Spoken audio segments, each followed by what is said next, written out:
The divorce of Arthur and Margaret Harrington was supposed to be a masterclass in efficiency. Arthur, a titan of industry with a shark for a lawyer, had calculated every penny, every asset, and every tear. He sat in that courtroom with the bored confidence of a man who had already won, checking his watch while his wife sat trembling across the aisle. But the silence that fell over Judge Silas Whitmore's bench wasn't part of the schedule. It wasn't a pause for breath. It was a pause of confusion, then shock. When the judge looked up from the dusty, yellowed deed of the Harrington estate, he didn't look at Arthur. He looked at the trembling wife and asked one simple, devastating question that would shatter Arthur's empire in seconds. "Mrs. Harrington, have you ever actually read the bottom line of this document?" The distinct, sharp clack of Arthur Harrington's fountain pen hitting the mahogany table echoed like a gunshot in the hushed courtroom. To anyone else, it was just a noise. To Margaret, Maggie, as she had been known before, the diamonds and the galas suffocated her. It was a signal. It meant Arthur was bored. It meant he wanted this over. Arthur checked his vintage Patek Philippe watch, a subtle flex of his wrist that caught the light of the courtroom's high windows. 10:14 a.m. He had a tea time at the club at 1:30 p.m., and he fully intended to make it. "Your Honor," Arthur's lawyer, Preston Calloway, smoothed the front of his $3,000 suit. Calloway was a man who smiled with his teeth, but never his eyes. He held a thick binder, as if it were a Bible of absolute truth. "We believe the settlement offer is more than generous. Mr. Harrington is prepared to offer the defendant a lump sum of $200,000, possession of the 2018 Mercedes E-Class, and he will graciously allow her to keep her personal jewelry, excluding, of course, the heirloom pieces belonging to the Harrington estate." Maggie sat with her hands folded in her lap, her knuckles white. She wore a simple grey dress, one that Arthur had once told her made her look like a competent secretary. Today, she felt less than competent. She felt invisible. Across the aisle, Arthur didn't even look at her. He was busy inspecting a microscopic piece of lint on his jacket sleeve. 200,000, Judge Silas Whitmore repeated. The judge was a man carved from granite, with bushy grey eyebrows that seemed to have their own gravitational pull. He had been sitting on the bench of the family court for 30 years. He had seen screaming matches, shoe-throwing and sobbing fits. He had rarely seen a hearing this clinical. "For a marriage of 20 years, Mr. Calloway, that seems lean, considering Mr. Harrington's reported assets." Calloway didn't blink. "Mr. Harrington's assets are protected by a prenuptial agreement, Your Honor. Ironclad. Signed 20 years ago yesterday. The bulk of the estate, including the business and the primary residence, Harrington Manor, are premarital assets, or were acquired through the Harrington Family Trust, of which Mr. Harrington is the sole beneficiary. Margaret brought negligible assets to the union." Arthur finally looked up, offering the judge a tight, charming smile. It was the smile that had closed million-dollar deals and charmed investors. "I've tried to be fair, Your Honor," Arthur said, his voice a rich baritone. "Maggie, Margaret has never worked a day in our marriage. I've provided a life of luxury. This settlement allows her to start fresh. It's more than she had when I found her." Found her? As if she were a stray dog he had rescued from a gutter. Maggie's lawyer, a court-appointed attorney named Sarah Jenkins, who looked overworked and under-caffeinated, stood up.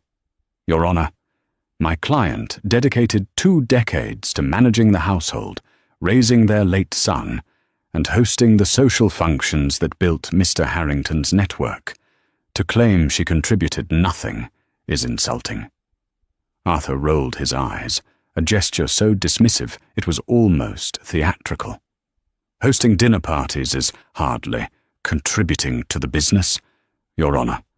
The law is clear. The prenup is clear. Judge Whitmore adjusted his spectacles, peering down at the paperwork. Mrs. Harrington, he said, his voice softening slightly. Do you contest the validity of the prenuptial agreement? Maggie cleared her throat. Her voice was a whisper. No, Your Honor. Speak up, please, Calloway snapped, then offered a faux apologetic nod to the judge. No, Your Honor, Maggie said, louder this time. I signed it. I didn't think he would leave me with nothing. It's not nothing, Maggie, Arthur sighed, leaning forward. 200 grand is plenty. Don't be greedy. It doesn't suit you. The arrogance in the room was thick enough to choke on. Arthur Harrington wasn't just divorcing his wife. He was discarding an outdated accessory. He had already moved his mistress, a 25-year-old fitness instructor named Chloe, into a condo downtown. The plan was simple. Cut Maggie loose, keep the fortune, and renovate the manor for his new life. Very well, Judge Whitmore said, though he looked distasteful. If the prenup holds, my hands are largely tied regarding the financial assets. However, we must address the real property, the primary residence, Harrington Manor. Sole property of Arthur Harrington, Calloway said instantly, pulling a document from his stack. Passed down from his grandfather, Elias Harrington. Here is the deed, the original title transfer, and the current valuation. Calloway marched up to the bench and placed the document before the judge.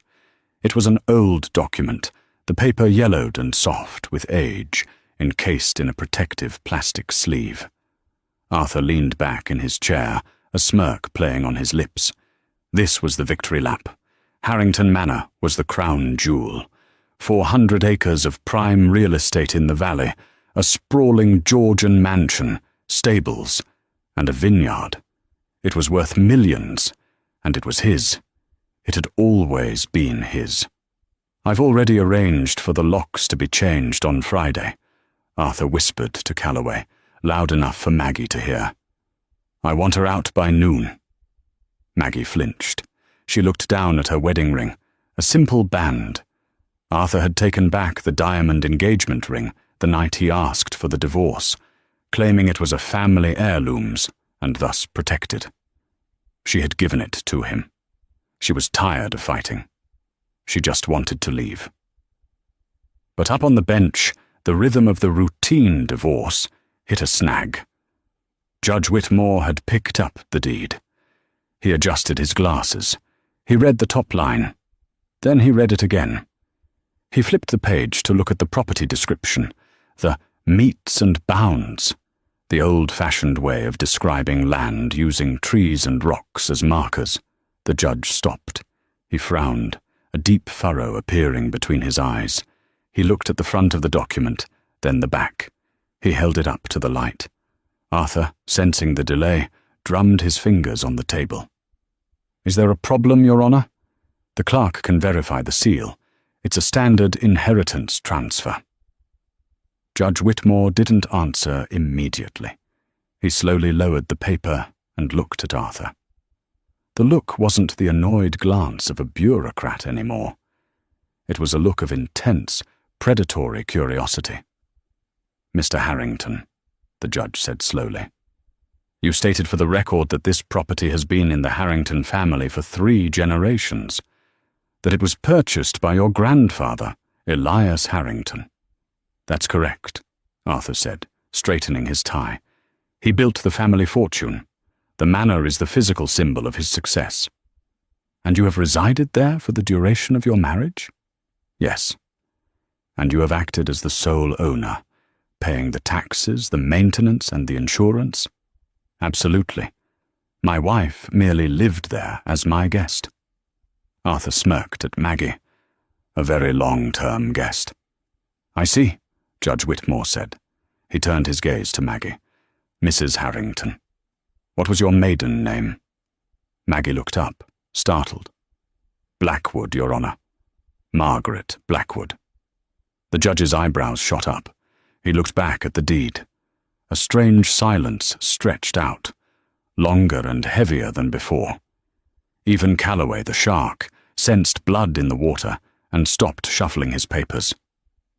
"Mr. Calloway," the judge said, his voice dropping an octave, "you have submitted this deed as Exhibit A to prove your client's sole ownership. Did you read the reversionary clause in the original 1922 land grant attached to this deed?" Calloway blinked. Well, it's standard boilerplate language, Your Honor. Old legalese. It doesn't affect the— "It is not boilerplate," Judge Whitmore cut him off. He leaned forward, his eyes locking onto Arthur. "Mr. Harrington, you seem to be laboring under a significant misunderstanding regarding the history of your house."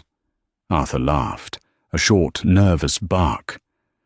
"I think I know my own house, Judge." "Do you?" Judge Whitmore flipped the document open. "Because according to this deed, Elias Harrington didn't buy this land.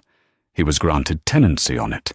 The land itself, the 400 acres, the water rights, and the structure known as the manor, is titled to the Blackwood estate."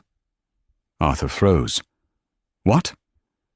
"And," the judge continued, a small, icy smile touching his lips, "there is a specific clause here regarding the male line of stewardship.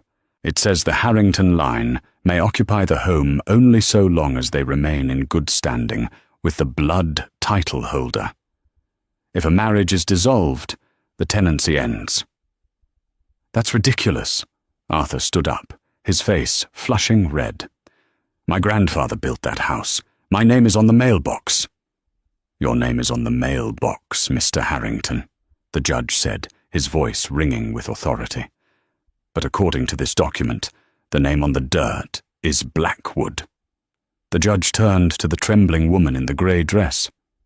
"Mrs. Harrington," the judge said, "it appears you don't just own half the house. It appears you own all of it." The silence in the courtroom was absolute. It was the kind of silence that usually follows a bomb blast, a vacuum where the air used to be. Arthur Harrington stood frozen, his mouth slightly open, looking like a fish that had been pulled from its tank and tossed onto the floor. His lawyer, Preston Calloway, was frantically flipping through his copy of the deed, his composure cracking like cheap veneer.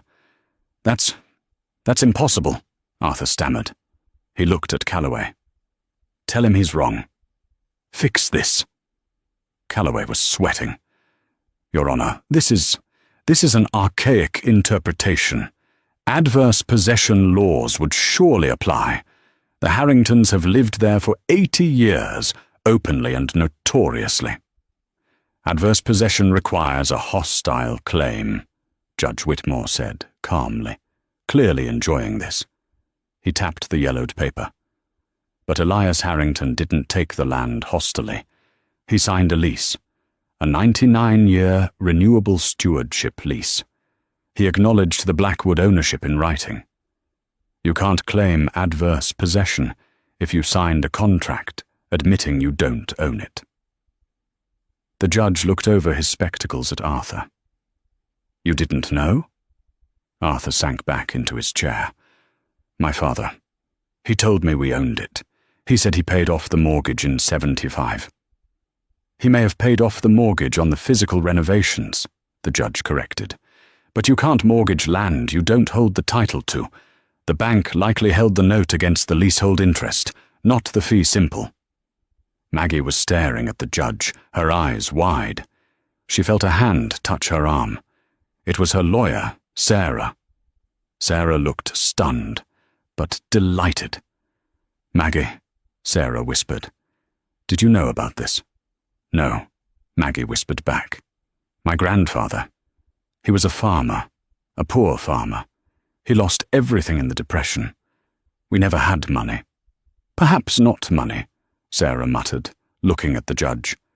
"But apparently you had land." "Let's clarify the history, shall we?" Judge Whitmore said. He picked up the document and began to read aloud, his voice projecting to the back of the room.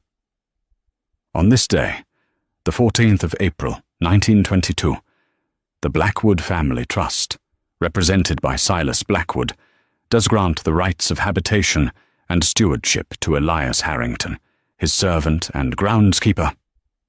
A gasp went through the gallery. "Servant?" Arthur whispered, the colour draining from his face. "My grandfather was a Titan. He was an industrialist." "He was a groundskeeper," Judge Whitmore corrected, "at least in 1922. Let me continue. Does grant rights of habitation in exchange for the maintenance of the orchards and the care of the estate. This stewardship shall continue in perpetuity to the male heirs of Elias Harrington, provided that a union by marriage is maintained with a descendant of the Blackwood line, OR, failing that, the property remains under the benevolence of the Blackwood Trust. Should the Harrington steward attempt to sell, subdivide, or legally divorce a Blackwood descendant without cause, the stewardship is immediately revoked, and full possession reverts to the surviving Blackwood heir." The judge lowered the paper. "It seems," Judge Whitmore said dryly, "that your grandfather, Elias, was a very smart man, Mr. Harrington. He knew he couldn't afford the land. So he worked a deal. And later, it seems your father, or perhaps you, married a Blackwood. You married Margaret." Arthur turned slowly to look at Maggie. For the first time in 20 years, he didn't see a piece of furniture. He saw a trap. "You knew," Arthur hissed. "You set me up." I didn't," Maggie stammered. "I didn't know any of this." "It's a coincidence," Calloway interjected, trying to regain control. "A massive, improbable coincidence. There are hundreds of Blackwoods. There is no proof that this Margaret Blackwood is the descendant of that Silas Blackwood." Judge Whitmore nodded. "A fair point, Counselor. Mrs. Harrington, what was your father's name?" "Thomas," Maggie said softly. "Thomas Blackwood. And your grandfather?" "Silas," she said. "Silas Blackwood." Arthur slammed his fist on the table. "This is a trick. She was poor. When I met her, she was working in a diner. If her family owned my estate, why was she waiting tables?" Maggie's lawyer stood up, finding her voice. "Objection. Relevance? Mr. Harrington is testifying to my client's financial status, which is exactly the point. Perhaps the Harringtons stole the wealth that the land generated, leaving the true owners destitute." "I didn't steal anything," Arthur shouted. "I built that company. I built the vineyard." "On her land," the judge reminded him. "Using the water rights belonging to her trust." The judge leaned back, clasping his hands. "Here is the situation, gentlemen. We have a contested divorce. We have a prenuptial agreement that protects Mr. Harrington's assets. But we have a deed of trust that suggests the single largest asset, the manor, the land, the vineyard, is not Mr. Harrington's asset to protect. In fact, if I rule that this deed is valid, Mr. Harrington, you have been trespassing for 20 years. Arthur looked like he was going to be sick.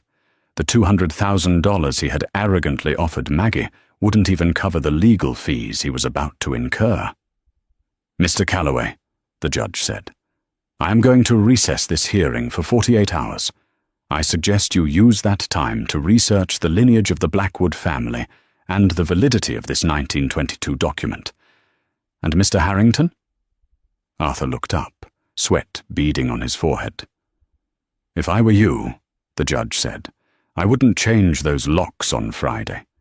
You might find yourself locked out of your own life." The ride back to the offices of Calloway, Stein and Finch, was a suffocating experience.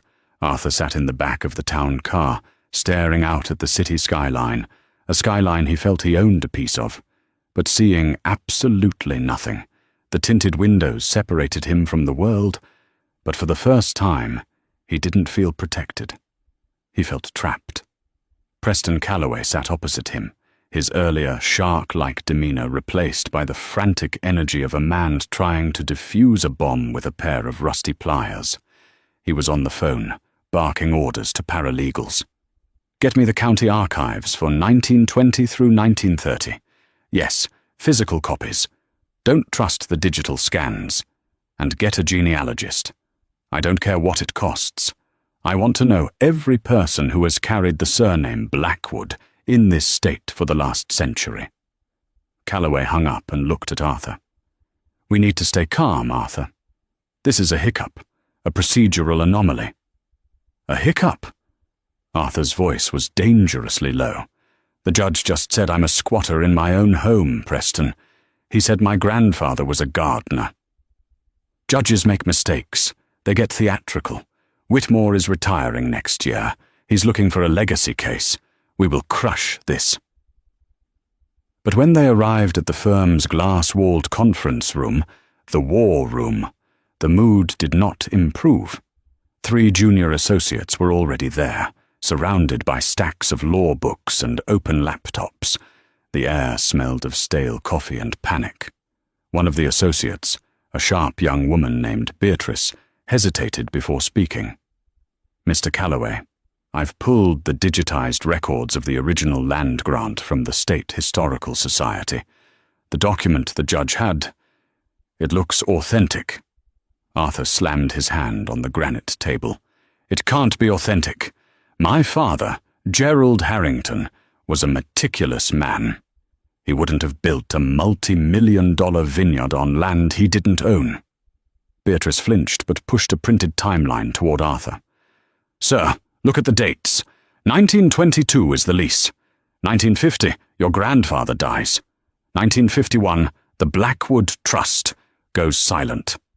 No taxes paid by them, no correspondence. It looks like your father, Gerald, just stopped acknowledging them. He filed a quiet title action in 1975 to clear the deed, claiming the previous owners couldn't be found." "There," Arthur pointed. "Quiet title. That means it's mine. If he filed it and they didn't object, the land is ours." "That's the problem," Calloway said, rubbing his temples. He looked ill. "Quiet title requires a good faith effort to locate the owners. If your father knew the Blackwoods were just down the road, poor, destitute and uneducated, and didn't notify them, that's fraud, Arthur. Fraud tolls the statute of limitations. There is no time limit on fraud." Arthur felt the room spin. He walked to the window, looking down 40 stories. He thought of Harrington Manor, the way the sunlight hit the grapevines in the late afternoon, the smell of the oak barrels in the cellar. He thought of the dinner parties where he would regale guests with stories of his grandfather, the pioneer. It was all a lie. A house of cards built on a foundation of deceit. His phone buzzed. It was Chloe. "Baby, are you done? The contractor is here for the kitchen remodel estimates. He wants to know if we're doing the Italian marble or the granite. I told him marble, obviously." Arthur stared at the text. Chloe was 25. She had skin like porcelain and a laugh that sounded like champagne bubbles. He had blown up his marriage for her. He had humiliated Maggie for her. And now, reading her text, all he could think about was the cost of the marble. If I lose the house, he thought, Chloe won't stick around for the apartment rental. He didn't reply. He turned back to the lawyers. "Dig," Arthur commanded. "Find dirt on the Blackwoods. Find criminal records, debts, mental instability. If we can't break the deed, we break the credibility of the heir. If Maggie is the owner, then Maggie is the enemy. Destroy her."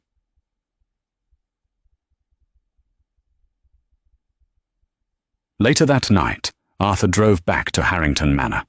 The iron gates swung open automatically, but as he drove up the long, winding driveway lined with ancient oak trees, the shadow seemed longer than usual. The trees seemed to lean in, whispering. Stewardship, the judge had said. Not ownership. Stewardship. He parked his Mercedes in front of the massive Georgian facade. He walked inside, ignoring the echo of his footsteps. He went straight to his father's study, a room he had preserved exactly as Gerald Harrington had left it.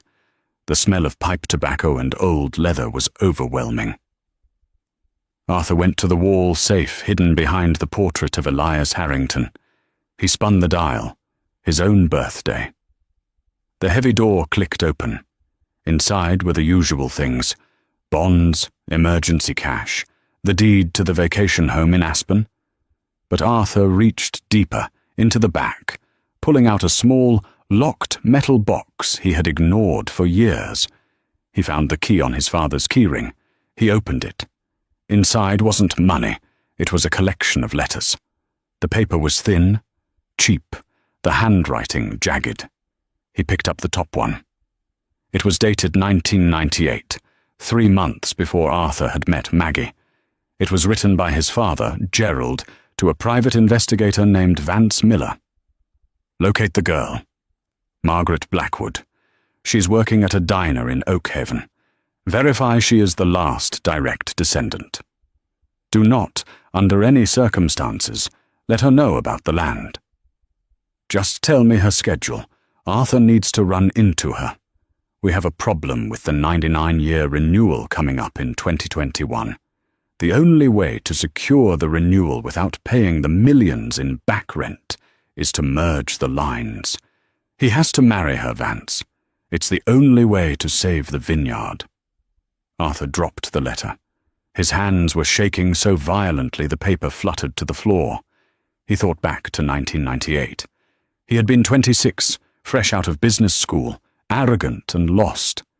His father had suggested they go for lunch at a specific diner in Oakhaven, a town 40 minutes away. Best pie in the state, Gerald had said. That was where he met Maggie. She was wearing a pink uniform, wiping tables. She had spilled coffee on his table and apologized profusely. He had found her charming, in a simple, naive way. He thought he had seduced her. He thought he had swept her off her feet with his charm and his money. He realized now, with a nausea that roiled his gut, that he hadn't been the hunter. He had been the bait. His father had pimped him out.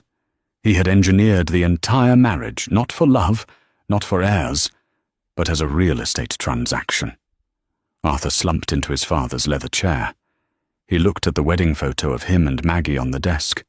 She looked so happy, so young, gazing up at him like he was a god. He looked smug. "Oh, Maggie," he whispered to the empty room. "You didn't just stumble into a fortune. You were the fortune." The realization didn't make him love her. It made him hate her more. Because now, she wasn't just a discarded wife. She was the creditor coming to collect a debt he didn't know he owed. Maggie sat on the edge of the bed in the Motel 6 off the highway. The room smelled of industrial cleaner and stale cigarette smoke. The traffic outside hummed like a constant, angry beehive. Arthur had given her the courtesy of paying for the room for 1 week. After that, she was on her own. She held a cup of lukewarm tea in her hands, staring at the television without seeing it. Her lawyer, Sarah Jenkins, was pacing the small strip of carpet between the bed and the dresser. "Do you understand what happened in there, Maggie?" Sarah asked, her voice vibrating with excitement. "This isn't just a technicality. This is biblical. It's David and Goliath. But David owns the land Goliath is standing on." Maggie took a sip of tea. "It feels like a mistake, Sarah. My grandfather, Pop Silas, he died with nothing. He lived in a trailer. He grew tomatoes in buckets because he didn't have a yard. He didn't have a yard because he had leased his 400 acres to the Harringtons for pennies," Sarah said, stopping to look at Maggie. "I've been doing some research since we left court. The Blackwood Trust was established in the 1800s. It was land rich, but cash poor. When the Depression hit, your great-grandfather leased the land to Elias Harrington just to pay the taxes. But he was smart. He never sold it. He kept the reversionary rights. Maggie closed her eyes. She remembered Silas. He was a man of few words, with hands like tree bark. He used to tell her stories about the big house. She always thought they were fairy tales. "One day, little bird," he would say, "the chickens come home to roost. You just keep your nose clean and your heart good." "Why didn't he tell me?" Maggie whispered. "Maybe he didn't know how to fight them," Sarah said gently. "Or maybe he was afraid. The Harringtons are powerful people. They can crush a poor farmer, but they can't crush the law." Sarah sat down beside Maggie. "Maggie, listen to me. Arthur offered you $200,000. The current valuation of the Harrington vineyard and estate is $45 million. Maggie gasped. 40 million? And if the judge voids the prenup because it was based on fraudulent asset disclosure, which implies Arthur claimed he owned the land when he didn't, you are entitled to not just half. As the title holder, you are entitled to all the back rent for 20 years. You could bankrupt him, Maggie. You could take the business. You could take the house." Maggie stood up, walking to the window. She pulled back the cheap curtain. She saw her reflection in the glass, a tired woman of 42, with grey roots showing, and eyes that looked perpetually apologetic. "I don't want to bankrupt him," she said softly. I wanted him to care. I wanted him to be sorry." "Arthur Harrington doesn't know how to be sorry," Sarah said. "He only knows how to win. And right now, he's terrified because he's losing." As if summoned by her name, Maggie's phone rang. The screen flashed. "Arthur." Sarah saw it. She stiffened. "Don't answer it." Maggie looked at the phone. For 20 years, when that phone rang, she jumped. Arthur needs his dinner. Arthur needs his suit dry cleaned. Arthur needs me to host a party for 50 people with 4 hours' notice. Her thumb hovered over the declined button. But then, a strange heat rose in her chest. It wasn't anger exactly, it was curiosity. "I want to hear him," Maggie said. She swiped answer and put it on speaker. "Maggie?" Arthur's voice filled the small motel room.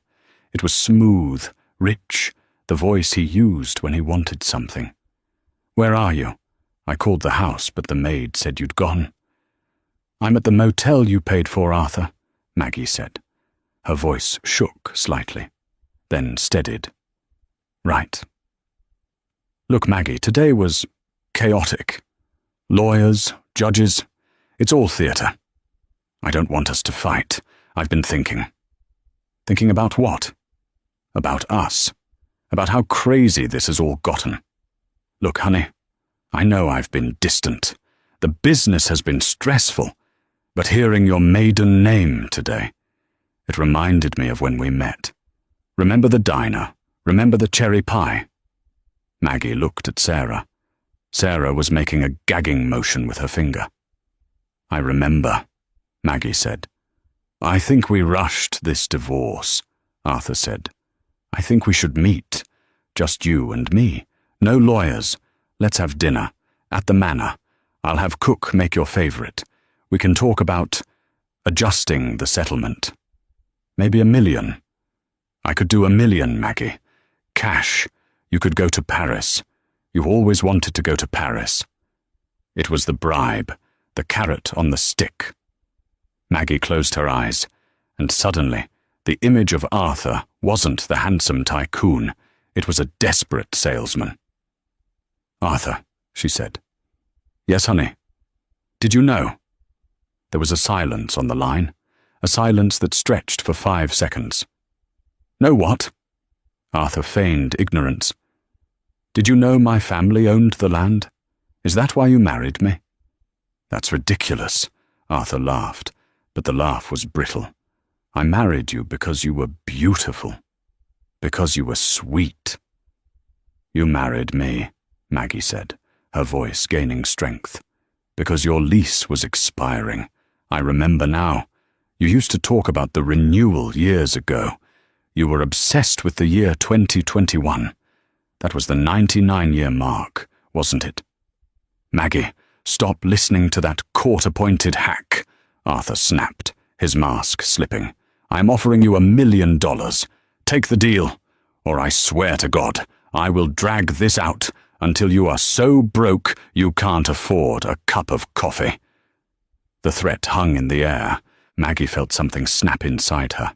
It wasn't a break. It was a release. The final tether binding her to him, the fear of his disapproval, dissolved. I'm not broke, Arthur, Maggie said, her voice cool and clear. I own a vineyard, and I think I'm going to raise the rent. She hung up. Sarah let out a whoop of joy that shook the walls. Yes, that is what I'm talking about. Maggie looked down at the phone. Her hands were trembling, but she felt lighter. He lied to me, Maggie said, the reality finally sinking in deep, past the shock and into the bone. My whole life with him. Every kiss, every anniversary. It was just rent payment. Tears finally came. Not the polite, silent tears she had shed in court. These were deep, ugly sobs of betrayal. Sarah didn't say anything. She just put an arm around Maggie's shoulders and let her grieve the death of the illusion. After a long time, Maggie wiped her face with the back of her hand. She looked at Sarah. Her eyes were red, but they were hard. What do we do next? Maggie asked. Sarah smiled, a fierce, predatory smile. Next. We go to the archives. We don't just prove you own the land, Maggie. We find out exactly what Elias Harrington did to your great-grandfather in 1922. Because I have a feeling this wasn't just a business deal. I have a feeling it was a theft. And Arthur? Arthur is going to try to destroy the evidence, Sarah said. So we need to get to the manor. Not as a guest, but as the landlord. He changed the locks, Maggie said. Then we bring a locksmith, Sarah said. And the sheriff, because according to the law, Arthur Harrington is currently trespassing. The Friday morning rain was relentless, hammering against the slate roof of Harrington Manor like 1,000 tiny fists demanding entry. Inside the library, the fire in the hearth was roaring, but it wasn't burning wood. Arthur Harrington was on his knees, feeding papers into the flames. His hair, usually coiffed to perfection, was wild and falling over his forehead. His shirt sleeves were rolled up, revealing sweat-slicked arms. He was destroying the past, the ledger from 1950, the correspondence with the tax assessor from 1982, the private letters from his father, Gerald. Anything that could prove the Harringtons knew they were tenants, not owners, had to go. Arthur, stop it! You're making a mess! Arthur spun around. Chloe stood in the doorway, holding a swatch book of velvet fabric samples. She was wearing a white silk robe that had belonged to Maggie. Arthur hadn't even bothered to have it dry cleaned before giving it to her. Not now, Chloe, Arthur snarled, throwing a handful of receipts into the fire. The paper curled and blackened, the ink vanishing into smoke. But the designer is coming at noon, Chloe whined, stepping into the room. We need to decide on the curtains. I told you the heavy drapes are depressing. I want sheer. I want light. There isn't going to be a designer, Arthur shouted, his voice cracking. There isn't going to be a renovation. Can't you get that through your thick head? We are under siege. Chloe recoiled, her eyes filling with tears. You're being mean. You promised me this house would be ours. You said the old hag was gone. The old hag just froze my bank accounts this morning, Arthur spat. I tried to buy gas for the Mercedes, and the card was declined. Declined! Me! Arthur Harrington! He grabbed a poker and stabbed at the burning papers, sending sparks flying onto the Persian rug. Suddenly, a sound cut through the noise of the rain and the crackling fire. It was the deep, resonant chime of the front doorbell. Not a polite ring. A long, insistent summon. Arthur froze. He looked at the grandfather clock. 9 a.m. "Don't answer it," he whispered. The bell rang again. Then, heavy knocking. "Police! Open up!" Arthur's stomach dropped. He scrambled to his feet, dusting ash off his trousers. He looked at Chloe. "Go upstairs. Stay in the bedroom. Do not come down." "But, go!" Arthur composed himself, buttoning his jacket, and walked to the massive oak front doors. He took a breath, put on his best master-of-the-house face, and swung the door open. Standing on the porch, dripping wet, was Sheriff Brodie. Behind him stood 2 deputies, and behind them, sheltered under a large black umbrella held by Sarah Jenkins, was Maggie. She wore a raincoat over her simple dress. She wasn't wearing makeup. She looked tired, but she was standing straighter than Arthur had ever seen her. She wasn't looking at the ground. She was looking at the door. "Sheriff," Arthur said, blocking the entrance. "To what do I owe this pleasure? I'm afraid it's a bad time." "I'm sure it is, Mr. Harrington," Sheriff Brodie said. He was a big man who had known Arthur for years, usually from the fundraising galas Arthur hosted. Today, he didn't look friendly. "We have a court order issued by Judge Whitmore this morning. Temporary restraining order regarding the disposal of assets, and an order of entry for the plaintiff." "Plaintiff?" Arthur feigned ignorance. "I'm in the middle of a divorce, Sheriff. My wife is welcome to collect her clothes, but she's not here for her clothes, Arthur." Sarah Jenkins stepped forward, her voice cutting through the rain. "She's here to inspect her property. We have credible intelligence that you are destroying documents relevant to the title dispute. That is a felony." Arthur laughed, a nervous, high-pitched sound. "Destroying documents? I'm just cleaning out the fireplace." "We can smell the smoke from the driveway, Arthur," Maggie said. Her voice was soft, but it stopped Arthur cold. He looked at her. "You," he sneered. "You think you can just waltz in here with the police, after everything I gave you?" "You gave me nothing, Arthur," Maggie said, taking a step forward. "You gave me a role to play, and I'm done with the script." She looked at the sheriff. "Sheriff, may we enter?" "Step aside, Mr. Harrington," the sheriff ordered. Arthur hesitated. For a second, he considered slamming the door, but he knew that would end in handcuffs. Slowly, bitterly, he stepped back. Maggie crossed the threshold. The house smelled of Arthur's expensive cologne and the acrid stench of burnt paper. Maggie walked into the foyer, her heels clicking on the marble floor, marble she had polished on her hands and knees because Arthur didn't trust the maids to do it right. She looked up at the chandelier. It was dusty. "Check the library," Sarah instructed the deputies. "Secure any documents near the fireplace. Photograph the ashes."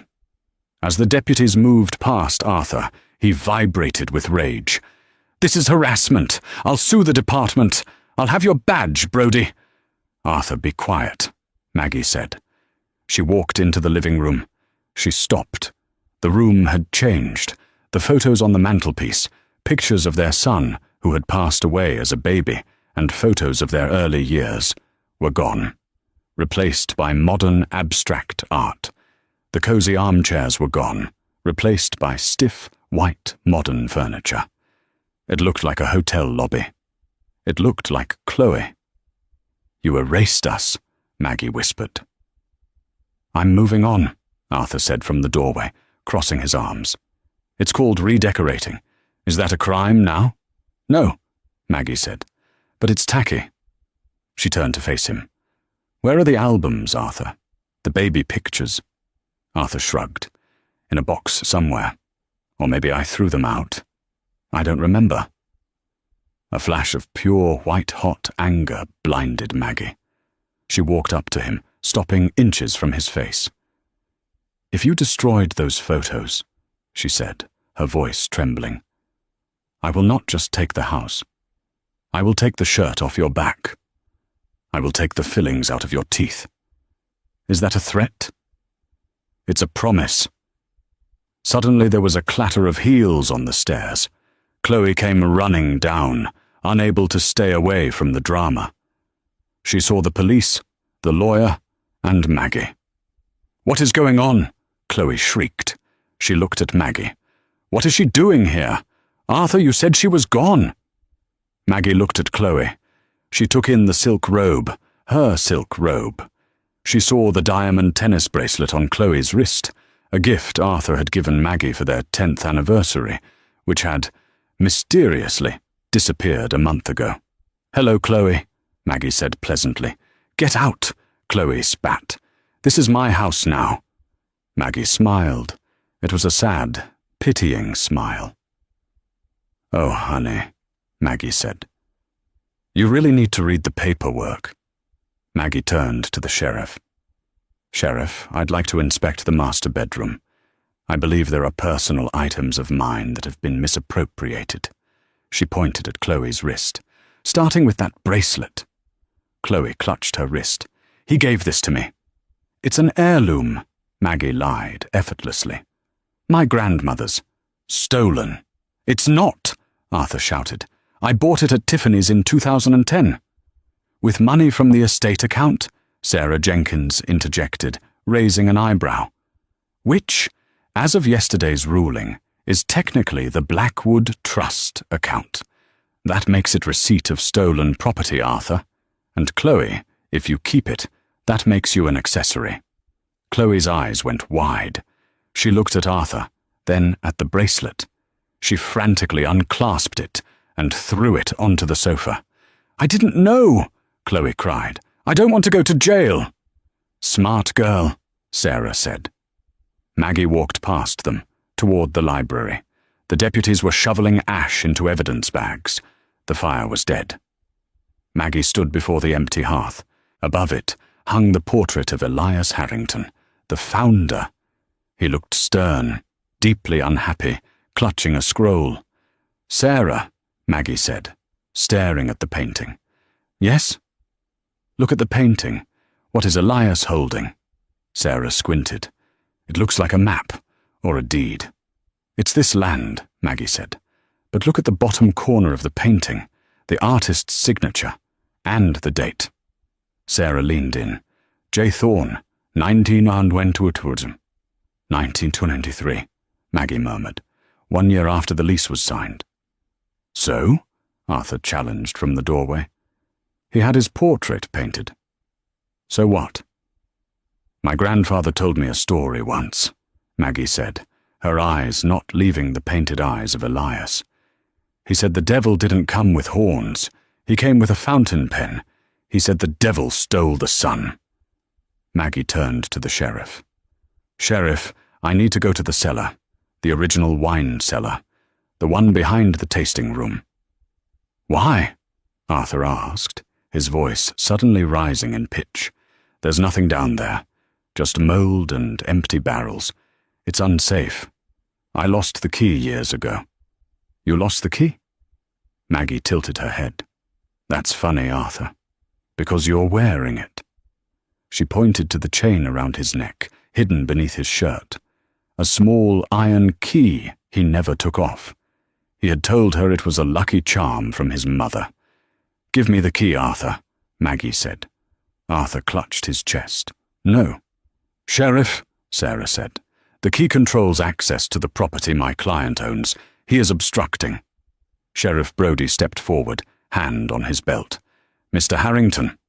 The key. Arthur looked at the sheriff, then at the deputies, then at Maggie. He was cornered. With trembling fingers he undid the clasp. He dropped the warm metal key into Maggie's open palm. You won't find anything, Arthur whispered. It's just dirt. Then you have nothing to worry about, Maggie said. She turned to Sarah. Let's go downstairs." The air in the original cellar was thick, cold, and smelled of earth that hadn't seen the sun in a century. The modern wine cellar above was climate-controlled and LED lit. This place, the foundation of the house, was a tomb. Maggie led the way, holding a heavy flashlight. Sarah followed, with Sheriff Brody bringing up the rear. They had left Arthur upstairs under the watch of a deputy.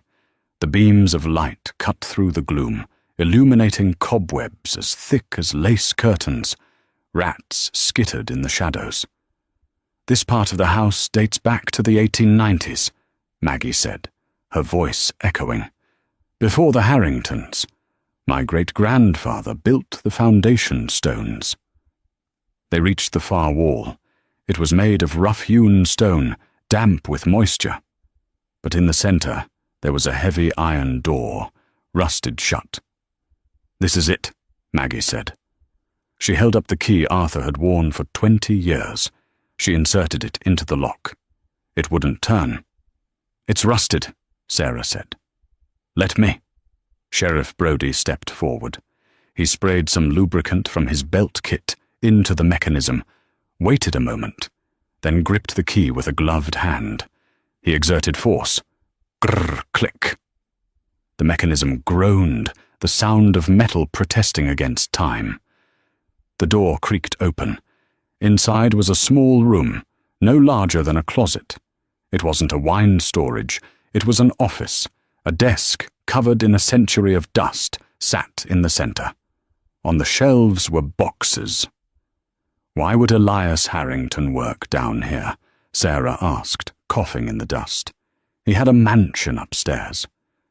"Because he was hiding something," Maggie said. She moved to the desk. On the desk sat a single, leather-bound book. It wasn't a ledger, it was a diary.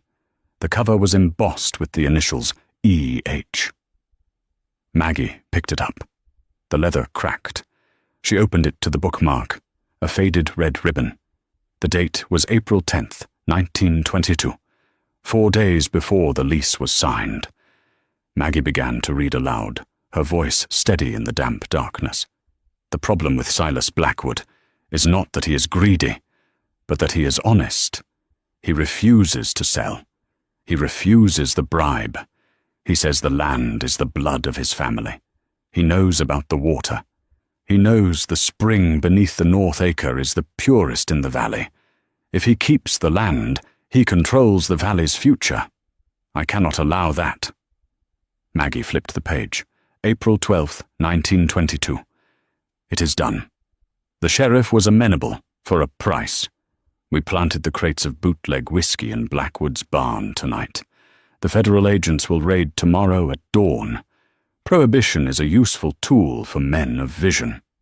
Silas will face 20 years in prison. Unless I offer him a way out." Sarah gasped. "He framed him. He framed your great-grandfather for bootlegging." Maggie's hands shook. She turned to the entry for April 14th, 1922, the day of the deed. "Silas sat in this very room, weeping. He is a broken man. I told him I could make the charges disappear. I told him I had friends in Washington. All he had to do was sign the stewardship lease. He begged for ownership, but I told him, tenancy or prison. He signed. He thinks he is saving his family from shame. He is merely handing me his birthright. I have won. The water is mine. The vineyard will be mine, and the Blackwoods will thank me for saving them." Maggie slammed the book shut. Dust motes danced in the flashlight beam. "He didn't just lease the land," Maggie said, her voice hard as diamond. "He extorted it. He committed a felony to steal a fortune." "This changes everything," Sarah said, her eyes wide. "Maggie, this isn't just a civil case anymore. This is proof that the original contract was signed under duress. It's void ab initio, void from the beginning. The Harringtons haven't been tenants. They've been occupiers. Criminal occupiers." Sheriff Brody stepped forward, looking at the diary. "That's a confession," he rumbled. "It's old, but it's a confession to a conspiracy involving, well, probably my predecessor." Maggie looked at the sheriff. "Arthur knew," she said. "He wore the key. He guarded this room. He knew the fortune was built on a crime." "We need to get this to the judge," Sarah said. "Now." As they turned to leave the cellar, a shadow moved in the doorway. "I can't let you do that." It was Arthur. He had slipped past the deputy. He was standing in the entrance of the cellar, holding a heavy wrench he had grabbed from the workbench. His eyes were wide, the whites showing all around the irises. He looked unhinged. "Arthur, put it down," Sheriff Brody said, his hand moving to his holster. "Don't be stupid." "It's mine!" Arthur screamed, his voice echoing off the stone walls. "My grandfather built this empire. I won't let a waitress and a narrative take it away from me. Give me the book, Maggie." He took a step forward, raising the wrench. Maggie didn't flinch. She didn't step back. She held the diary against her chest. "You aren't your grandfather, Arthur," she said calmly. "You're just the man who forgot to pay the rent." "Give it to me!" Arthur lunged. Sheriff Brody moved fast. He tackled Arthur, slamming him into the racks of empty wine bottles. Glass shattered. The wrench skittered across the floor. Arthur struggled, screaming obscenities, but the sheriff had him pinned. "Arthur Harrington, you are under arrest," Brody grunted, cuffing Arthur's hands behind his back. "For what? Defending my home?" Arthur spat, his face pressed against the dirty floor. "For assaulting an officer," Brody said, hauling him up. "And for violating a protective order. And I have a feeling the district attorney is going to want to talk to you about fraud." Arthur looked at Maggie. He looked small now, defeated. The arrogance was gone, replaced by the terrified look of a child who realizes the monsters are real. "Maggie," he whimpered. "Maggie, please. I'm your husband." Maggie looked at him. She felt a twinge of pity, the old habit of caring for him trying to surface. But then she felt the weight of the diary in her hands. She thought of Silas Blackwood, weeping in this room 100 years ago. She thought of her father, dying poor. She thought of herself, 20 years a servant in her own house. "No, Arthur," Maggie said. "You're the defendant." She turned to Sarah. "Let's go see Judge Whitmore." The courtroom was packed. Word of the Blackwood diary had leaked, and the gallery was filled not just with curious onlookers, but with reporters. Arthur Harrington sat at the defense table, but he looked nothing like the titan of industry who had checked his watch just a week ago. He looked hollowed out. His shark of a lawyer, Calloway, had resigned, citing ethical conflicts once the diary was authenticated. Arthur was now represented by a public defender who looked like he wanted to be anywhere else. Judge Silas Whitmore held the leather-bound diary in his hands, with a reverence usually reserved for religious texts. "Mr. Harrington," the judge began, his voice solemn, "in my 30 years on the bench, I have seen greed, I have seen malice, but rarely have I seen a fortune built so explicitly on the destruction of another man's soul." Arthur didn't look up. He stared at the table. "The evidence presented, specifically the diary of Elias Harrington, proves beyond a shadow of a doubt that the 1922 transfer of stewardship was signed under duress. It was extortion. As such, the contract is void ab initio. It never legally existed." The judge took off his glasses. "This means the Harrington claim to the estate is null and void. The property, the business, the vineyard, and all assets derived from the water rights of the land belong solely to the Blackwood Trust." A murmur rippled through the crowd. "Furthermore," the judge continued, his eyes hardening, "since the prenuptial agreement was based on a fraudulent disclosure of assets, claiming ownership of land you didn't own, that document is also void. Mrs. Harrington, or rather, Ms. Blackwood, is entitled to full restitution." "Restitution?" Arthur croaked, finally looking up. "Back rent, Mr. Harrington," the judge said with a sharp smile. "Calculated at fair market value for 20 years of commercial and residential use. The court orders the immediate liquidation of your personal assets, your stocks, your downtown holdings, and your private accounts to satisfy this debt. You are leaving this marriage with exactly what your grandfather left Silas Blackwood. Nothing." The gavel came down with a sound like a thunderclap. Outside on the courthouse steps, the sun was shining, a stark contrast to the storm that had raged the day before. Arthur stood alone, holding a plastic bag with his personal effects. Chloe was nowhere to be seen. She had left town the moment the credit cards were frozen. Maggie walked down the steps, flanked by Sarah Jenkins. She stopped in front of Arthur. "Maggie," Arthur whispered, his voice cracking. "I have nowhere to go. The club revoked my membership. My friends won't take my calls. I'm homeless." Maggie looked at the man who had treated her like an accessory for 2 decades. She reached into her purse and pulled out a small, crumpled piece of paper. It was a business card for the diner in Oakhaven, where they had met.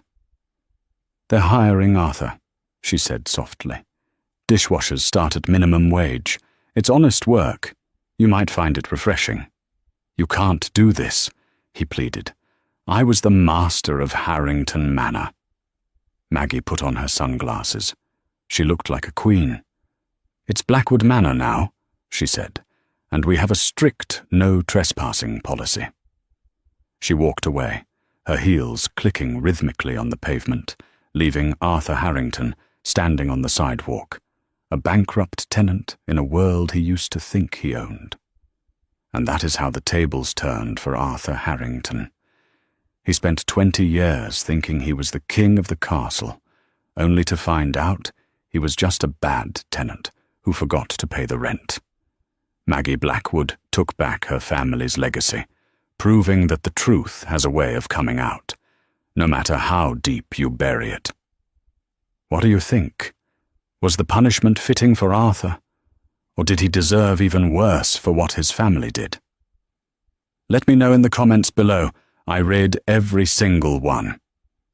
If you enjoyed this story of justice served, please destroy that like button, subscribe to the channel, and hit the notification bell so you never miss a new story. Thanks for watching, and remember, read the fine print.